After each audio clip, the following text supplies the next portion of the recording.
Hello and welcome to 60 Second Gamer. This is yet another podcast. This one combining 6 games in one podcast. Games. But they're such basic games that it would be unfair to cover them separately. The podcast would be about 2 minutes long each. So yes, I'm Simon Pryor. With me are Rich Hatton and Mr. Ant Tremaine. We're not doing Italian 90. Oh. We've already done that one. I know. Oh, it's just fun to relive it. So first game, it's a football special. So Ant won't be talking that much. No, he's going to sit back and drink orangeade. Yep, bottoms up. Yeah. So the first game we're covering is Super Soccer on the Super Nintendo.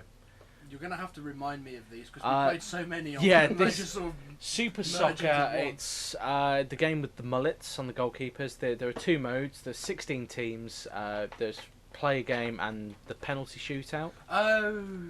And Yes, like you got the sort choice of. of the angles on the penalty shootout. Yeah. And 16 international teams, I think it was.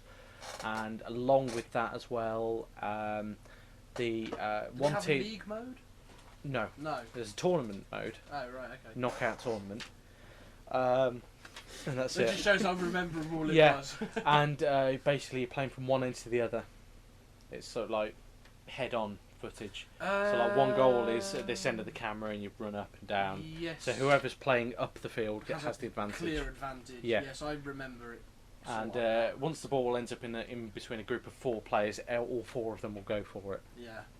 That's the level of programming for it. It's one of the earliest football games I ever played, and I actually enjoy it for the penalty shootout mode. Yeah, the penalty shootout was the best part I of think the game. if you combine Italian 90 with the penalty shootout from Super Soccer, I think you've got an excellent game. Yeah, quite frankly. probably. If yeah. you put the 2 together, that'll be like the best football game ever for me, I think. Yeah. But that's Super Soccer. It's not, the graphics aren't brilliant. I mean, it's not a very advanced game. Soundtrack's quite good. Etc. Yeah, there he Yeah. There he It's- goes. It's I've gone off on one. It's classic early 90s MIDI soundtrack. Yes. So I mean, as far as football games go, there are a lot worse out there, and it's good enough. I think it's a good introduction to football games on the SNES, and progressively as the years went on, obviously they got better. Yeah. But still, it's I don't think it has as much long-lasting appeal as Italian 90. Quite frankly, I think just about every football game I ever play will be compared against Italian 90. It's just the best But- football game ever. That's why. Yeah. Coming but, from someone who doesn't play football or Yeah. like football for that matter. Well, I mean, with Super Soccer, I always used to enjoy playing single player and then bringing the goalie out and doing like mad runs with the goalie all the way up the pitch. But that's been a while since I've done that. When we played it, when we captured the clips, my fingers just fell apart. So, but yeah, so Super Soccer. Next up on the list is World Cup USA '94, which is another unmemorable game. With the stupidly complicated menu system. It's got God, pictures yes. of the World Cup mascot, that Yeah. dog, and a picture of the pitch. And it's like, well, is that to play the game? Is that to change the arena? Is that to change the formation? I don't get it. No, they didn't even help by having subtitles. On No, it- it's on just it. a It's picture. Just a picture. And the mascot, so you have to sort of guess what you're doing, which doesn't help in the slightest. Gameplay wise, I mean, I can't really remember the graphics. I keep comparing it to FIFA 95, to be quite honest. Yeah, It's not very good. I don't think it was particularly. Not impressive. FIFA. Well, it's certainly not FIFA. No, It's certainly not Italian 90 either. no. Just generic. World Cup time. Yeah, World Cup time football game before EA got the license. So yeah. Yeah.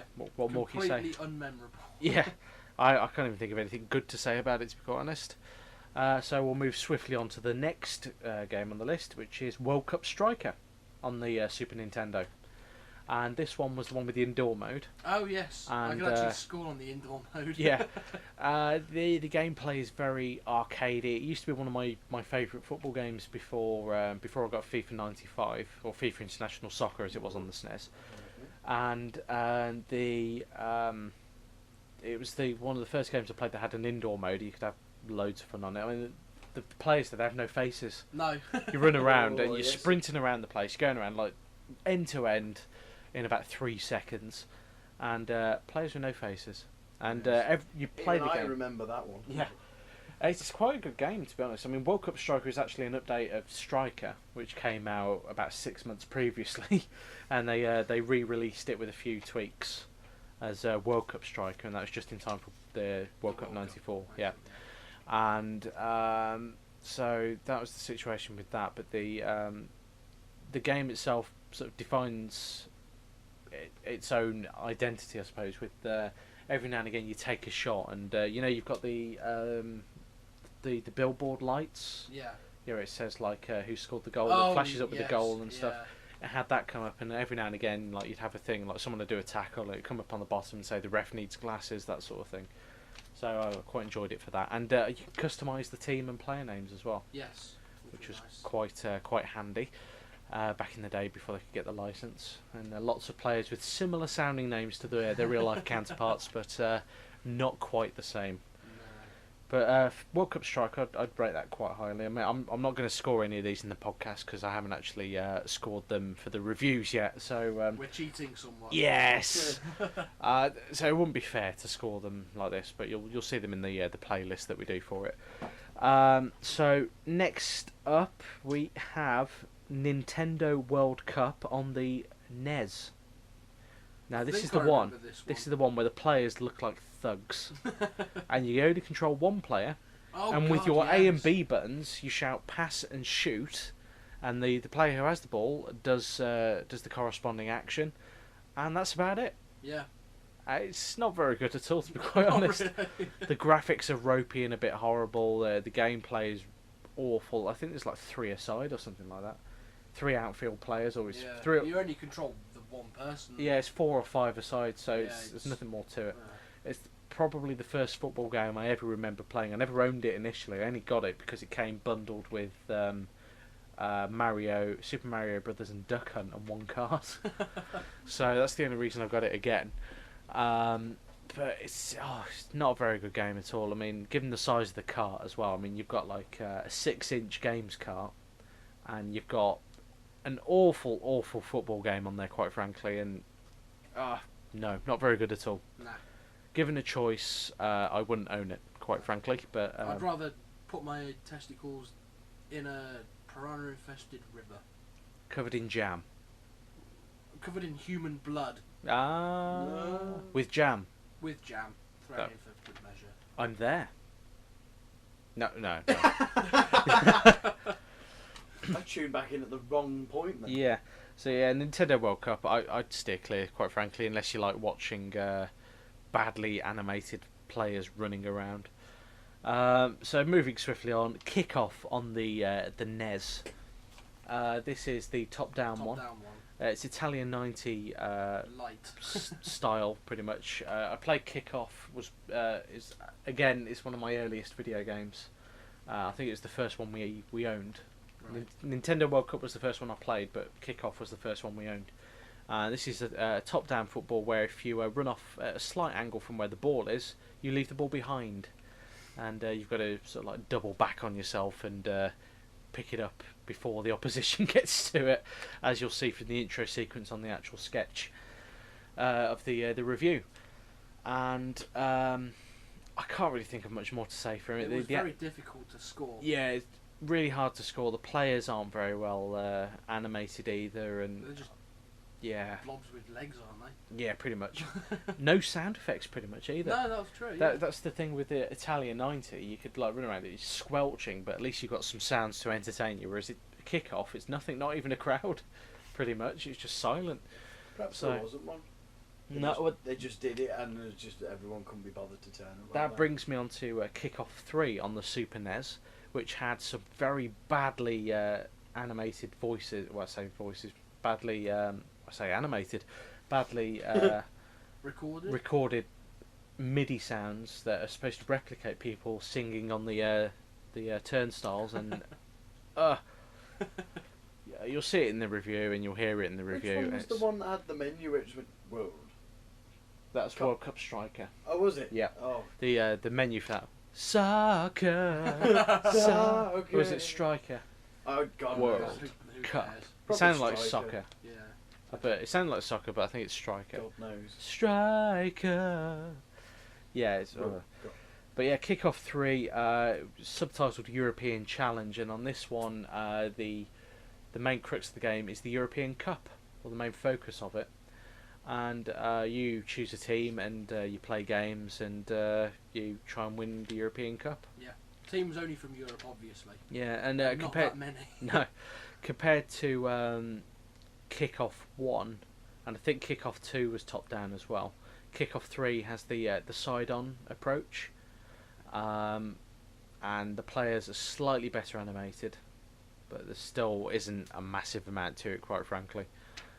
Controls are quite basic. It's usually like B to shoot, B to tackle, Y to cross it, A to pass, that sort of thing.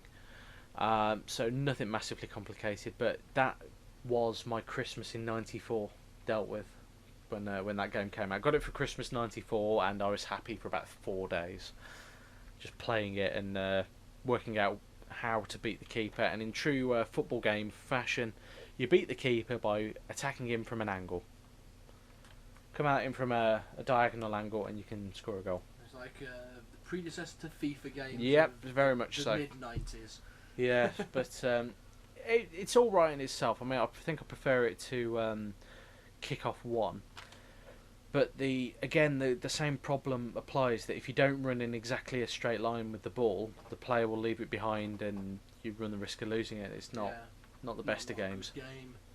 Not a good game at all. Not good at all. But that's why we've reviewed all of these in one podcast together, because they're not worthy of their own. No, they're distinctly average, quite frankly. So I don't think I've got anything more I'd like to say. I can't think of anything. I really can't remember the games at all. No. It was only a couple of weeks ago. For the most part, if I was going to recommend any game for people to play, I'd probably say Super Soccer for the penalty shootouts. I don't know, World Cup Striker for the interesting song at the start and the indoor mode. And I suppose third place would probably have to be Kickoff 3, just because you can actually play it. Yeah. Without sort of wanting to rip your eyes out of your sockets. So I'm really struggling to think of anything else, even something funny to say about them, quite frankly. Italia 90 for the win! Yeah, Italia 90 is probably the best one to go for. So all in all, that is a bunch of football games that we just decided to review. So we'll see you next time on the podcast, if you decide to come back. I'll be able to talk on that one. Yeah, we'll do something a bit more interesting next time. I'll know what I'm on about. Whereas this one, I'm just sort of sitting here casually swigging on Orange Ale and eating minstrels. Yes, as he often does. Yes. So until next time, bye for now.